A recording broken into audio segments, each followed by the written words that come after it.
শ্রী শ্রী রামকৃষ্ণ কথামৃত পাঠ চতুর্থ পরিচ্ছেদ ভক্ত সঙ্গে প্রেমানন্দে।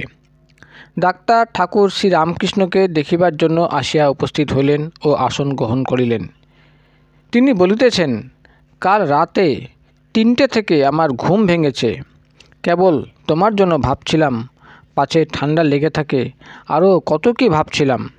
ঠাকুর শ্রী রামকৃষ্ণ বললেন, কাশি হয়েছে, টাটিয়েছে, শেষ রাতে এক মুখ জল, আর যেন কাটা বিঁধছে।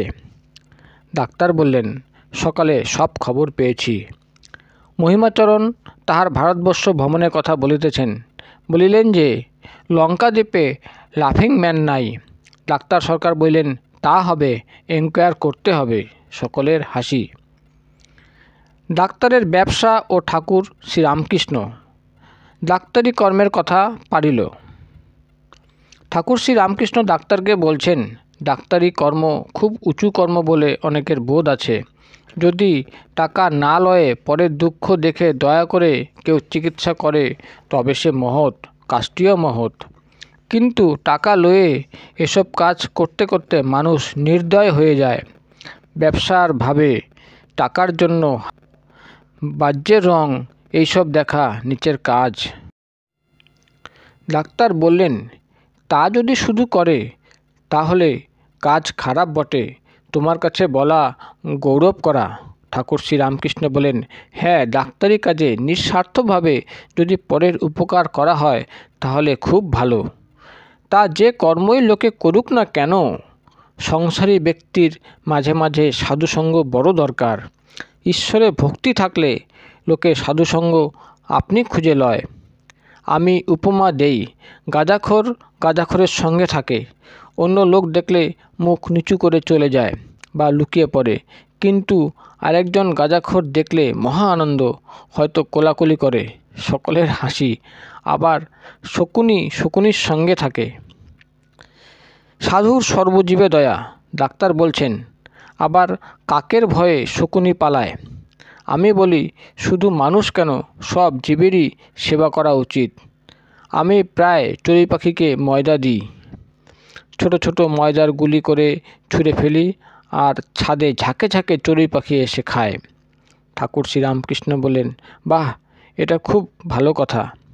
জীবকে খাওয়ানো সাধুর কাজ। সাধুরা পিঁপড়েদের চিনি দেয়। ডাক্তার বললেন, আজ গান হবে না?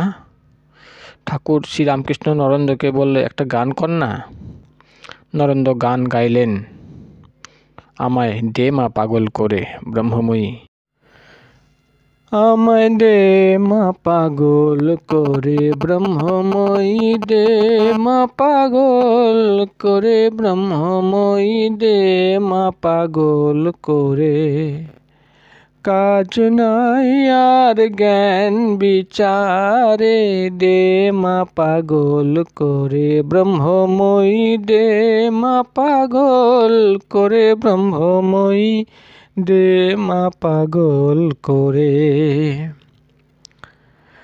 তোমার ওই প্রেমের সুরা পানে করো মাতোয়ারা, তোমার ওই প্রেমের সুরা পানে করো মাতোয়ারা। ও মা ভক্ত চিত্তহারা, ডুবাও মোরে প্রেম সাগরে, দে মা পাগল করে ব্রহ্মময়ী, দে মা পাগল করে ব্রহ্মময়ী, দে মা পাগল করে। তোমারে পাগলা গারো দে, কেহ হাসে কেহ কাঁদে, কেহ নাচে আনন্দ ভরে। ঈশা বুদ্ধ শ্রী চৈতন্য, প্রেমের ভরে অচৈতন্য। ঈশা বুদ্ধ শ্রী চৈতন্য, প্রেমের ভরে অচৈতন্য। হায় কবে হব মা ধন্য, মা মিশে তার ভিতরে, দে মা পাগল করে ব্রহ্মময়ী, দে মা পাগল করে ব্রহ্মময়ী, দে মা পাগল করে। স্বর্গেতে পাগলের মেলা, যেমন গুরু তেমনি চেলা, প্রেমের খেলা কে বুঝতে পারে। তুমি প্রেমে উন্মাদিনী, পাগলের শিরোমণি, তুমি প্রেমে উন্মাদিনী, পাগলের শিরোমণি, প্রেমধন কর মাধনী, কাঙ্গালি প্রেম দাসের, দে মা পাগল করে ব্রহ্মময়ী, দে মা পাগল করে ব্রহ্মময়ী, দে মা পাগল করে। গানের পর আবার অদ্ভুত দৃশ্য, সকলেই ভাবে উন্মত্ত। পণ্ডিত পাণ্ডিত্য অভিমান ত্যাগ করিয়া দাঁড়াইয়াছেন, বলছেন আমায় দে মা পাগল করে, আর কাজ নাই জ্ঞান বিচারে। বিজয় সর্বপ্রথমে আসন ত্যাগ করিয়া ভাব উন্মুক্ত হইয়া দাঁড়াইয়াছেন। তাহার পরে শ্রীরামকৃষ্ণ ঠাকুর দেহের কঠিন অসাধ্য ব্যাধি একেবারে ভুলিয়া গিয়াছেন। ডাক্তার সম্মুখে তিনিও দাঁড়াইয়াছেন। রোগীরও হুঁশ নাই, ডাক্তারেরও হুঁশ নাই। ছোট নরেনেরও ভাব সমাধি হইল, লাটুরও ভাব সমাধি হইল। ডাক্তার সায়েন্স পড়িয়াছেন, কিন্তু অবাক হইয়া এই অদ্ভুত ব্যাপার দেখিতে লাগিলেন। দেখিলেন যাহাদের ভাব হইয়াছে তাহাদের বাহ্য চৈতন্য কিছুই নাই, সকলেই স্থির নিস্পন্দ। ভাব উপশম হইলে কেহ কাঁদিতেছেন, কেহ কেহ হাসিতেছেন, যেন কতকগুলি মাতাল একত্র হইয়াছে। এই কাণ্ডের পর সকলে আবার আসন গ্রহণ করিলেন। রাত 8টা হইয়া গিয়াছে, আবার কথাবার্তা হইতে লাগিল। ঠাকুর শ্রীরামকৃষ্ণ ডাক্তারকে বলছেন, এই যা ভাবটাপ দেখলে, তোমার সায়েন্স কি বলে? তোমার কি এসব ঢংবোধ হয়? ডাক্তার ঠাকুরকে বলছেন, যেখানে এত লোকের হচ্ছে সেখানে আন্তরিক বোধ হয়, ঢং বোধ হয় না। নরেন্দ্রের প্রতি বলছে, তুমি যখন গাইছিলে দে মা পাগল করে, আর কাজ নাই মা জ্ঞান বিচারে, তখন আর থাকতে পারি নাই, দাঁড়াই আর কি। তারপর অনেক কষ্টে ভাব চাপলুম, ভাবলুম যে ডিসপ্লে করা হবে না। ঠাকুর শ্রীরামকৃষ্ণ ডাক্তারকে হেসে হেসে বললেন, তুমি যে অটল অচল সুমেরুবৎ, তুমি গম্ভীর আত্মা, রূপ সনাতনের ভাব কেউ টের পেত না। যদি ডোবাতে হাতি নামে তাহলেই তোলপাড় হয়ে যায়, কি সায়ের দিকেতে হাতি নামলে তোলপাড় হয় না? কেউ হয়তো টেরও পায় না। শ্রীমতী সখীকে বলেন, সখী তোরা তো কৃষ্ণের বিরহে কত কাঁদছিস, কিন্তু দেখ আমি কি কঠিন, আমার চোখে এক বিন্দুও জল নাই। তখন বৃন্দা বললেন, সখী তোর চোখে জল নাই তার অনেক মানে আছে। তোর হৃদয়ে বিরহে অগ্নি সদা জ্বলছে, চোখে জল উঠছে আর সেই অগ্নির তাপে শুকিয়ে যাচ্ছে।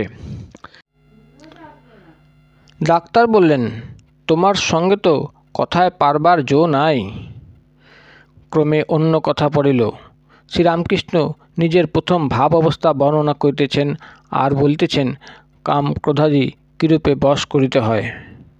ডাক্তার বললেন, তুমি ভাবে পড়েছিলে, আর একজন দুষ্ট লোক তোমায় বুট জুতার গোজা মেরেছিল, সেসব কথা শুনেছি। ঠাকুর শ্রীরামকৃষ্ণ বললেন, মাস্টারের কাছে শুনেছ, সে কালীঘাটের চন্দ্র হালদার, সেজবাবুর কাছে প্রায় আসতো। আমি ঈশ্বরের আবেশে মাটিতে অন্ধকারে পড়ে আছি, চন্দ্র হালদার ভাবত আমি ঢং করে ওই রকম হয়ে আছি, বাবুর প্রিয় পাত্র হব বলে। সে অন্ধকারে এসে বুট জুতার গোজা দিতে লাগলো। গায়ে দাগ হয়েছিল।